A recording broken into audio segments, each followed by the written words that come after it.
ಕೃಪೆ ಬಹಳ ಮುಖ್ಯ. ಅಲ್ಲೆಲ್ಲ ಕೃಪೆ ಅನ್ನೋದು ನಾವು ಪ್ರಯತ್ನ ಪಡೋದ್ರಿಂದ ಆಗಲಿ, ನಾವು ಇಚ್ಛಿಸುವ ಆಸೆ ಪಡೋದ್ರಿಂದ ಆಗಲಿ ಸಿಗಲ್ಲ. ಅಲ್ಲೆಲ್ಲೂಯ್ಯ, ಸಿಗಲ್ಲ ಅದು. ಆದರೆ ದೇವರು ಯಾರ ಮೇಲೆ ಅವನು ಕರುಣೆ ತೋರಿಸ್ತಾನೋ, ಯಾರ ಮೇಲೆ ಆತನ ಕೃಪೆ ತೋರಿಸ್ತಾನೋ ಅವರು ಧನ್ಯರು. ಹಾಗಾದರೆ ಈ ಸಭೆಯಲ್ಲಿ ನಾವೆಲ್ಲರೂ ಬಂದಿದ್ದೀವಿ, ದೇವರಾಲಯಕ್ಕೆ, ದೇವರ ಬಳಿಯಲ್ಲಿ ಕೂತಿದ್ದೀವಿ ಅಂತಂದರೆ ನಿನ್ನ ಮೇಲೆ ದೇವರು ಕೃಪೆ ತೋರಿಸಿದ್ದಾನೆ. ರೋಮಪತ್ರಿಕೆ 9ನೇ ಅಧ್ಯಾಯ 9ನೇ ಅಧ್ಯಾಯದಲ್ಲಿ ನಾವು ನೋಡ್ತೀವಿ 16ನೇ ವಚನದಲ್ಲಿ, ಆದುದರಿಂದ ದೇವರ ದಯೆಯು ಮನುಷ್ಯರಿಗೆ ಇಚ್ಛಿಸುವುದರಿಂದಾಗಲಿ ಪ್ರಯತ್ನಿಸುವುದರಿಂದಾಗಲಿ ದೊರೆಯದೆ ದೇವರು ಕರುಣಿಸುವುದರಿಂದಲೇ ದೊರೆಯುತ್ತದೆ. ದೇವರು ಯಾರನ್ನು ಕರುಣಿಸ್ತಾನೋ, ಯಾರಿಗೆ ಆತನ ಕರುಣೆ, ಆತನ ಕೃಪೆ ತೋರಿಸ್ತಾನೋ, ದಯೆ ತೋರಿಸ್ತಾನೋ ಅವರಿಗೆ ಮಾತ್ರ. ಹಾಗಾದರೆ ನೀವು ಹೇಳಿ, ಅಲ್ಲೆಲ್ಲೂಯ್ಯ, ನಾನು ದೇವರು ನನ್ನ ಮೇಲೆ, ನನ್ನ ಕುಟುಂಬದ ಮೇಲೆ ದಯೆ ತೋರಿಸಿರೋದ್ರಿಂದ ಇವತ್ತು ನಾನು ದೇವರ ಮಗನು ಮಗಳಾಗಿದ್ದೀನಿ. ಅಲ್ಲೆಲ್ಲೂಯ್ಯ, ಹೌದಲ್ಲ? ಹಾಗಾದರೆ ನೀನು, ದೇವರು ನಿನ್ನ ಮೇಲೆ ದೊಡ್ಡ ದಯೆಯನ್ನು ತೋರಿಸಿದ್ದಾನೆ ಅಂದರೆ ಆತನ ಕೃಪೆಯನ್ನು ನಿನ್ನ ಮೇಲೆ, ನಿನ್ನ ಕುಟುಂಬದ ಮೇಲೆ ತೋರಿಸಿರೋದ್ರಿಂದ ನೀವು ಈ ಲೋಕದಿಂದ ಆರಿಸಲ್ಪಟ್ಟು ದೇವರ ನಿಷ್ಕಳಂಕವಾದ ಮಕ್ಕಳಾಗೋದಕ್ಕೆ ಕರೆಯಲ್ಪಟ್ಟಿದ್ದೀರಿ. ಎಷ್ಟು ಭಾಗ್ಯಶಾಲಿ ಅಲ್ವಾ? ಹಲ್ಲೆಲೂಯಾ. ಈ ಕೃಪೆ ಏನು ಮಾಡ್ತದೆ ಗೊತ್ತಾ? ನಿನಗೆ ಬೇಕಾಗಿರುವುದನ್ನು ಒದಗಿಸಿ ಕೊಡ್ತದೆ. ಕೃಪೆ ಹೆಂಗೆ ಕಾರ್ಯ ಮಾಡ್ತದೆ ಅಂತ ನಾನು ನಿಮ್ಗೆ ಹೇಳ್ತೀನಿ ನೋಡಿ. ಈಗ ದಾವೀದನ ತಂದೆ ಹೆಸರು ಈಸಾಯ ಅಂತ. ಈ ಈಸಾಯನ ಮಕ್ಕಳು 8 ಜನ ಮಕ್ಕಳು ಅವನಿಗೆ. ದಾವೀದನ ತಂದೆಗೆ ಎಷ್ಟು ಜನ ಮಕ್ಕಳು? 8 ಜನ. ಬೈಬಲಲ್ಲಿ 7 ಅನ್ನೋದು ಶ್ರೇಷ್ಠವಾದದ್ದು. ಹಾಗಾಗಿತ್ತೇನೆ ದೇವರು ಸೃಷ್ಟಿ ಕಾರ್ಯ ಎಲ್ಲ ಮುಗಿಸಿ 6 ದಿನ ಕೆಲಸ ಕಾರ್ಯ ಮಾಡಿ 7ನೇ ದಿನ ವಿಶ್ರಾಂತಿ ತೆಗೆದುಕೊಂಡಿದ್ದರಿಂದ ಅದು ಸಬ್ಬತ್ ದಿನ ಅಂತೇಳಿ ಕರೆಸಲ್ಪಡ್ತು. ಅಂದರೆ ಸಬ್ಬತ್ ದಿನ, ಪರಿಶುದ್ಧ ದಿನ, ಅಗಮ್ಯವಾದ ದಿನ. ಅಂದರೆ ಅದು ದೇವರಿಗೆ ಮೀಸಲಾದ ದಿನ ಆಗಿತ್ತು 7ನೇ ದಿನ.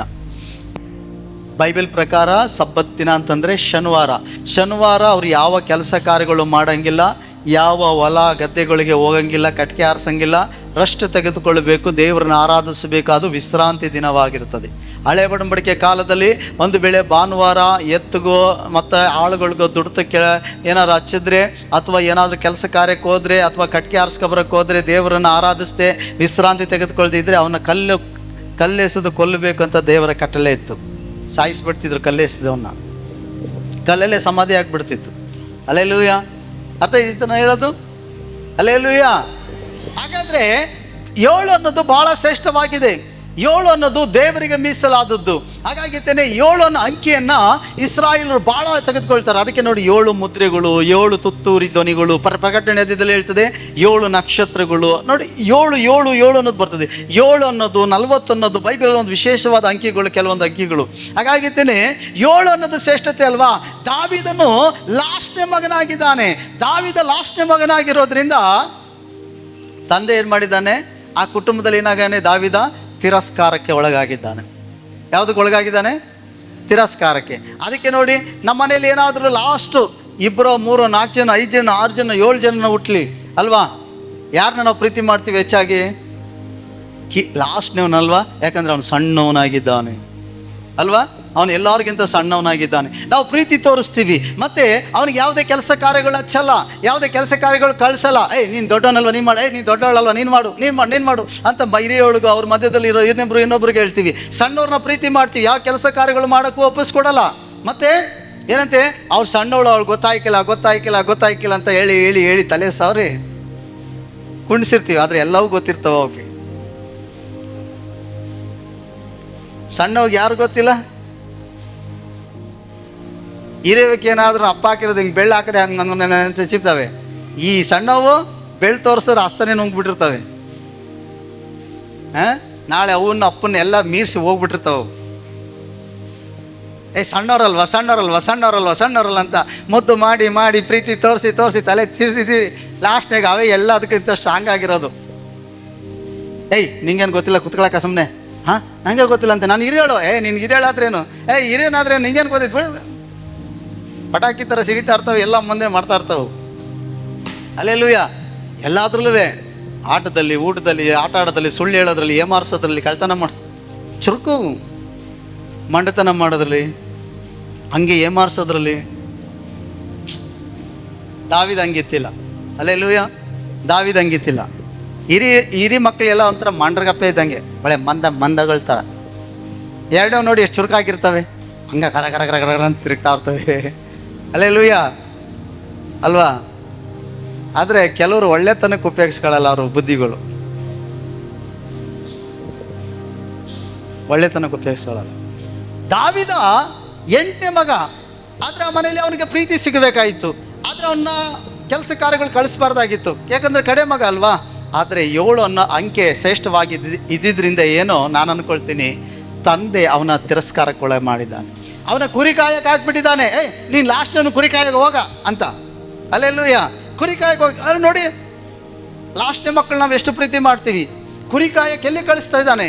ಅಡವಿ ಕಳಿಸ್ತಾನೆ. ಅವ್ರ ಅಪ್ಪನಿಗೆ ಮಗನ ಮೇಲೆ ಪ್ರೀತಿನೇ ಇಲ್ಲ ಅನ್ನಿಸ್ತದೆ. ಯಾಕಂತಂದರೆ ದಾವಿದನ ತಿರಸ್ಕಾರಕ್ಕೊಳಗಾಗಿದ್ದಾನೆ, ತಂದೆಯ ಅಣ್ಣಂದಿರ ಪ್ರೀತಿಯಿಂದ ತಿರಸ್ಕಾರಕ್ಕೊಳಗಾಗಿದ್ದಾನೆ.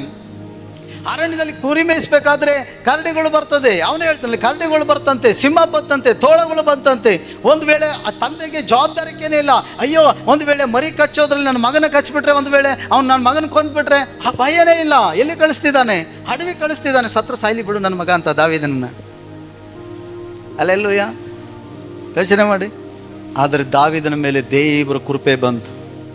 ಅಲ್ಲೆಲ್ಲೂಯ್ಯ, ಅರ್ಥ ಆಯ್ತಾ? ತಿರಸ್ಕಾರಕ್ಕೊಳಗಾಗಿದ್ದ, ಅಡವಿಗೆ ಕುರಿಗಳು ಮೇಯಿಸ್ಕೊಂಡು ಕುರಿಗಳ ಹಿಂದೆ ಹೋಗ್ತಿದ್ದ, ಏನು ಗೊತ್ತಿಲ್ಲದೆ ಇದ್ದವನಾಗಿದ್ದ. ಆದರೆ ಗೊತ್ತಾ, ಅಲ್ಲೆಲ್ಲೂಯ್ಯ, ಈ 7 ಜನ ಅಣ್ಣಂದಿರು ಎಲ್ಲಿರ್ತಾರೆ ಗೊತ್ತಾ?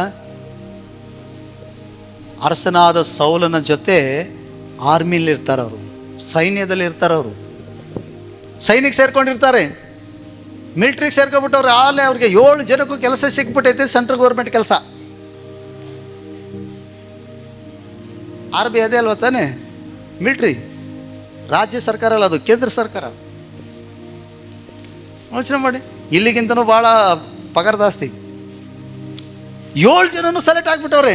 ಯೋಚನೆ ಮಾಡಿ, ನೀವು ಮಿಲ್ಟ್ರಿಗೆ ಸೆಲೆಕ್ಟ್ ಆಗಬೇಕಂದ್ರೆ ಎಷ್ಟು ಕಸರತ್ತು ಮಾಡಬೇಕು, ಎಷ್ಟೊತ್ತು ಹೆಂಗಿರಬೇಕು ಅಲ್ವಾ? 7 ಜನನೂ ಸೆಲೆಕ್ಟ್ ಆಗಿಬಿಟ್ಟವ್ರೆ. ನಿಮ್ಮ ಮನೇಲಿ ಏನಾದರೂ ಇಬ್ಬರಿಗೆ ಗೌರ್ಮೆಂಟ್ ಕೆಲಸ ಸಿಕ್ಕಿದ್ರೆ, 3ನೇ ಮಗನೇ ಇದ್ರೆ ನಿನಗೇನು ಆಸೆ ಇರ್ತದೆ? ಇವರು ಸೇರ್ಕೊಬಿಟ್ರೆ ಹೆಂಗೋ ನಾಳೆ ಮದುವೆ ಮಾಡಿದಾಗ ಜೀವನ ಹೆಂಗೋ ನಡೆಸ್ಕೊಂಡು ಹೋಗ್ತಾರೆ ಅಲ್ವಾ? ಇಲ್ಲ ಅಂದರೆ ಇಬ್ಬರು ಕೆಲಸ ಕೊಟ್ಟು ಅನ್ಕೊಂಡಿಲ್ಲ ಅಂತ ಬೈತಾನೆ, ನಮ್ಗೆ ಇದು ಮಾಡ್ತಾರೆ, ಅವಳು ಕಟ್ಕೊಳ್ಳೋನೋ, ಅವ್ನು ಮದುವೆ ಮಾಡಿ ಬರೋಳೋ ನಮ್ಗೆ ಇದು ಮಾಡ್ತಾರೆ ಅಂತ ಯೋಚನೆ ಇರ್ತದೆ, ಹೌದಲ್ವಾ? ಹೆಂಗಾರ ಮಾಡಿ ಅಣ್ಣಂದಿರನ್ನ ಹಿಡ್ದಿತ್ತೇನೆ ಆ ತಂದೆ, ಲಂಚ ಗಿಂಚೆ ಕೊಟ್ಟು ಒಂದು ವೇಳೆ ಪಿಯೋನ್ ಕೆಲಸಕ್ಕಾರ ಕಸ ಹೊಡೆದಕ್ಕಾರ ಸೇರ್ಸಪ್ಪ, ಅಲ್ಲಿ ಹೋಗ್ಲಿ ಗೌರ್ಮೆಂಟ್ ಕೆಲಸ ಅಲ್ವಾ ಅಂತಾರು ಯೋಚನೆ ಮಾಡ್ತಾರೆ. ಅದಾದರೂ ಸಿಕ್ಕಿದ್ರೆ ಸಾಕಲ್ಲ ಅಂತ ಯೋಚನೆ ಮಾಡ್ತಾರೆ, ಹೌದಲ್ಲ? 7 ಜನ ಇದ್ದಾರೆ ಆರ್ಮಿಯಲ್ಲಿ. ಸೌಲನ ಜೊತೆ ಸೈನ್ಯದಲ್ಲಿ 7 ಜನನು ಕೂಡ ಏನು ಮಾಡ್ತಿದ್ದಾರೆ? ಸೈನಿಕ ಸೇರಿಕೊಂಡು ಯುದ್ಧದಲ್ಲಿದ್ದಾರೆ. ತಮ್ಮನ ಬಗ್ಗೆ ಕಾಳಜಿ ಇಲ್ಲ, ಈ ಗೌರ್ಮೆಂಟ್ ಕೆಲಸಕ್ಕೆ ಸೇರಿಸ್ಬೇಕು ತಮ್ಮನ್ನು ಅಂತ. ಅರ್ಥ ಐತೈತೆ ನಾ ಹೇಳೋದು? ತಮ್ಮನ್ನು ಸೇರಿಸ್ಬೇಕಂತಿಲ್ಲ. ಒಂದ್ಸಾರಿ ಅಂದ ತಂದೆ, ಏನಂದ, ಅಪ್ಪ ಬರಲಿ ದಾವಿದ ಅಂದರು. ಏನಪ್ಪ, ಅಲ್ಲಿ ಯುದ್ಧ ನಡೀತೈತೆ, ಗೋಲಿಯಾತ ಅಂತ ಯಾವುದೋ ಮನುಷ್ಯನ ಮೇಲೆ ಯುದ್ಧ ನಡೀತೈತೆ, ಹಾಗಾಗಿತ್ತೇನೆ ಅವ್ರು ಬಂದಿಲ್ಲ, ಲೆಟ್ರ್ ಬಂದಿಲ್ಲ, ಫೋನ್ ಬಂದಿಲ್ಲ, ಮೆಸೇಜ್ ಇಲ್ಲ, ಹಾಗಾಗಿತ್ತೇನೆ ನೀನೇನು ಮಾಡು, ರೊಟ್ಟಿನ ತೆಗೆದುಕೋ, ಮತ್ತು ದ್ರಾಕ್ಷಿ ಗೊಂಚಲುಗಳು ತೆಗೆದುಕೋ, ರಸನ ತೆಗೆದುಕೊಂಡಿದ್ದೇನೆ, ಕುರಿಗಳನ್ನ ತೆಗೆದುಕೊಂಡಿದ್ದೇನೆ, ಅರಮನೆ ಕೊಟ್ಟು ಬರೋಕೆ ಹೋಗು ಅಂತ ಕಳಿಸ್ದ. ಯಾರು? ಈಸಾಯ ಅವರಪ್ಪ. ಇದೇ ನೋಡಿ, ದೇವರ ದಯೆ ಏನು ಮಾಡ್ತದೆ ಗೊತ್ತಾ? ಆ ಟೈಮ್ ಬರಬೇಕು.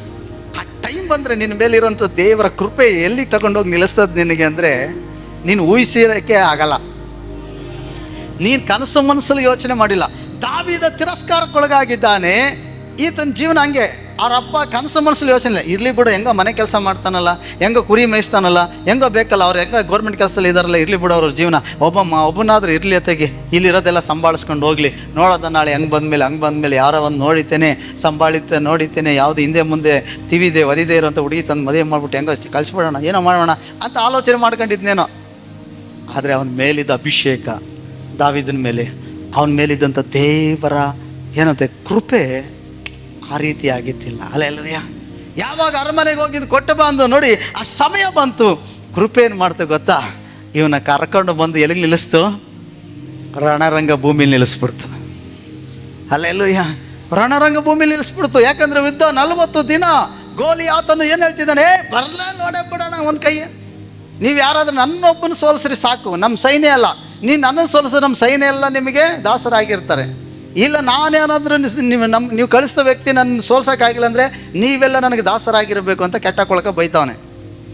ಯೋಚನೆ ಮಾಡಿ, ದೇವರ ದಾವಿದನ ಮೇಲಿದಂಥ ದೇವರ ಕೃಪೆ ಎಲ್ಲಿ ಕರ್ಕೊಂಡೋಗಿ ನಿಲ್ಲಿಸ್ತವನ್ನ? ರಣರಂಗಕ್ಕೆ ಹೋಗಿ ನಿಲ್ಲಿಸ್ತು. ಅದಕ್ಕಿಂತ ಮುಂಚೆ ಏನು ಮಾಡ್ದ ರಾಜ? ಡಂಗುರ ಸಾರಿಸ್ತಿದ್ದಾನೆ. ಕೇಳ್ರಪ್ಪ ಕೇಳಿ, ಯಾರಾದ್ರೂ ಗೋಲಿ ಆತನ ಮೇಲೆ ವಿದ್ಯುಕ್ ಹೋದ್ರೆ ನಾನು ಅರಮನೆಯಲ್ಲಿ ಅರ್ಧ ಅರಮನೆ ಬರ್ಕೊಡ್ತೀನಿ, ನನ್ನ ಮಗಳನ್ನ ಮದುವೆ ಮಾಡ್ಕೊಡ್ತೀನಿ. ಅರ್ಥ ಐತೈತಾ? ಕೃಪೆ ಏನು ಮಾಡ್ತು? ಹಲ್ಲೆಲೂಯ. ತಿರಸ್ಕಾರಕ್ಕೆ ಒಳಗಾದವನ್ನ, ಕೆಲಸಕ್ಕೆ ಬಾರ್ದಿದ್ದವನ್ನ, ಕುರಿ ಮೇಯಿಸ್ತಿದ್ದವನ್ನ, ಎಲ್ಲರೂ ಹೀಯಾಳಿಸಿ ಬಿಟ್ಟಿದ್ದವನ್ನ ಕೃಪೆ ತಗೊಂಡು ಬಂದು ರಣರಂಗ ಭೂಮಿಯಲ್ಲಿ ನಿಲ್ಲಿಸ್ತು. ಯುದ್ಧ ಗೊತ್ತಿಲ್ಲ, ಹೆಂಗೋ ಗೊತ್ತಿಲ್ಲ, ಆದರೆ ಕೃಪೆ ಧೈರ್ಯವನ್ನು ಕೊಡ್ತು. ಕೃಪೆ ಏನು ಮಾಡ್ತು? ಏನಂತೆ ಆ ಯುದ್ಧದಲ್ಲಿ ಜಯವನ್ನು ಉಂಟು ಮಾಡ್ತು. ಹಲ್ಲೆಲೂಯ. ಈಗ ಆ ಗೋಲಿಯಾತನನ್ನು ಸೋಲಿಸಿ ಅವನ ತಲೆಯನ್ನು ಕಡ್ಕೊಂಡು ಬಂದ. ಈಗೇನಾದ? ಈ ಕೃಪೆ ಏನು ಮಾಡ್ತು? ಎರಡನೇದಾಗಿ ಇವನು ತಗೊಂಡೋಗಿ ರಾಜನ ಅಳಿಯನ್ನು ಮಾಡಿಬಿಡ್ತು. ನಿಂಗೆ ಅರ್ಥ ಆಗಿಲ್ಲಲ್ಲ? ಏನು ಯೋಗ್ಯತೆ ಇಲ್ಲದವ್ರವನು ಈಗ ಏನಾಗಿದ್ದಾನೆ? ರಾಜನ ಅಳಿ ಆಗ್ಬಿಟ್ಟ. ರಾಜನ ಅಳಿ ಆಗ್ಬೇಕಾದ್ರೆ ಎಷ್ಟು ಕಷ್ಟ ಗೊತ್ತಾ? ಹುಡ್ತಾಗಿಂದಲೇ ಇವನೇನು ಮಾಡಬೇಕು?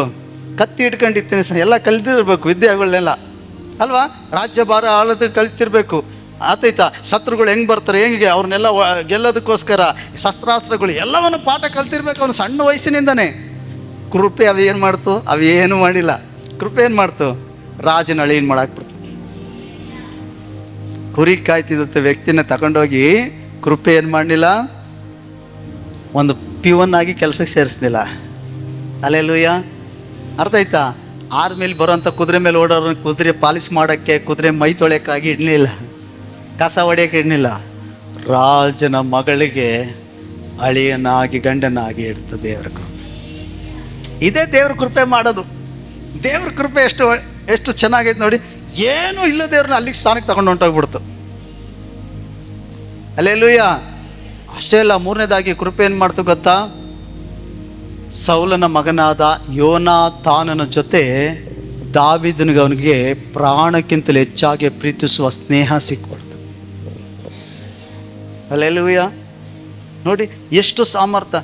ಎಲ್ಲಿದ್ದ ಎಲ್ಲಿಗೆ ಬಂದ್ಬಿಟ್ಟ ಈಗ ದಾವೀದ? ಒಂದೇ ಚೇಂಜ್ ಆಗೋಯ್ತು. ಅವ್ರ ಅಪ್ಪ ಯೋಚನೆ ಮಾಡಿಲ್ಲ, ಅವ್ರ ಅಣ್ಣ ಯೋಚನೆ ಮಾಡಿಲ್ಲ, ಅವನ ಬಗ್ಗೆ ಅವರೆಲ್ಲ ಬಿಡು, ಅವ್ರ ಅಪ್ಪ ಬಿಡು, ಅವ್ರ ಅವ್ವ ಬಿಡು, ಅವ್ರ ಅಣ್ಣ ಬಿಡು, ಅವನೇ ಯೋಚನೆ ಮಾಡಿಲ್ಲ ದಾವೀದ. ನಾನು ಹಿಂಗೆ ಐತೀನಿ ಅಂತ. ಅರ್ಥ ಐತೈತಾ? ನಿಮ್ಮ ಜೀವಿತದಲ್ಲಿ ನೀವು ಯೋಚನೆ ಮಾಡಿಲ್ಲ, ನಿಮ್ಮ ಅಪ್ಪ ಯೋಚನೆ, ನಿಮ್ಮ ಅವ್ವ ಯೋಚನೆ ಮಾಡಿ, ನೀನು ಯೋಚನೆ ಮಾಡಿಲ್ಲ. ದೇವರ ಕೃಪೆ ನಿನ್ನ ಮೇಲಿರೋದು. ಒಂದು ದಿನ ಆ ಕೃಪೆ ನಿನ್ನ ತೆಗೆದುಕೊಂಡೋಗಿ ಎಲ್ಲಿ ನಿಲ್ಲಿಸ್ತದೆ ಅಂದರೆ, ನಾನು ಈ ಸ್ಥಾನದಲ್ಲಿ ನಿಂತ್ಕೊಳ್ಳೋಕ್ಕೆ ನಾನು ಯೋಗ್ಯತೆಯೇ ಇಲ್ಲ ಅಂತ ಹೇಳುವ ಸ್ಥಾನದಲ್ಲಿ ದೇವರು ತೆಗೆದುಕೊಂಡೋಗಿ ನಿಲ್ಲಿಸುತ್ತೆ. ಹಲ್ಲೆಲೂಯ. ಅಯ್ಯೋ, ನೀನು ಹಿಂತಿರುಗಿ ನೋಡುವಾಗ ಅಯ್ಯೋ ಇದಕ್ಕೆ ನಾನು ಯೋಗ್ಯನಲ್ಲ, ನನ್ನ ಕುಟುಂಬ ಇದಕ್ಕೆ ಯೋಗ್ಯರಲ್ಲ, ಎಷ್ಟು ಸ್ಥಾನಕ್ಕೆ ನಿಲ್ಲಿಸಿದ್ದಾನೆ, ನಾನು ತಿಪ್ಪೆಯಲ್ಲಿ ಬಿದ್ದಿದ್ದೆ, ನಾನು ಕೆಸರಲ್ಲಿದ್ದೆ, ನಾನು ಯಾರಿಗೂ ಯಾವಾಗೂ ಬೇಡದವಳಾಗಿದ್ದೆ, ಆದರೆ ದೇವರು ನಾನು ತೆಗೆದುಕೊಂಡೋಗಿ ತಲೆಯಾಗಿಟ್ಟಿಂಥ ಸ್ಥಾನದಲ್ಲಿ ಇಟ್ಟಿದ್ದಾನಲ್ಲ, ಅದಕ್ಕೆ ಕಾರಣ ದೇವರ ಕೃಪೆ ಅಂತ ಹೇಳುವಂಥ ದಿನಗಳು ನಮಗೆ ಬರ್ತದೆ. ಹಲ್ಲೆಲೂಯ. ಯಾಕೆಂದರೆ ಆ ಕೃಪೆಗೆ ಅಷ್ಟು ಸಾಮರ್ಥ್ಯ ಇದೆ. ಅದಕ್ಕೆ ಪೌಲ ಹೇಳೋದು, ನಮ್ಮ ತಂದೆಯಾದ ದೇವರಿಂದಲೂ ಕರ್ತನಾದ ಯೇಸು ಕ್ರಿಸ್ತನಿಂದಲೂ ನಿಮಗೆ ಕೃಪೆಯು ಶಾಂತಿಯಾಗಿ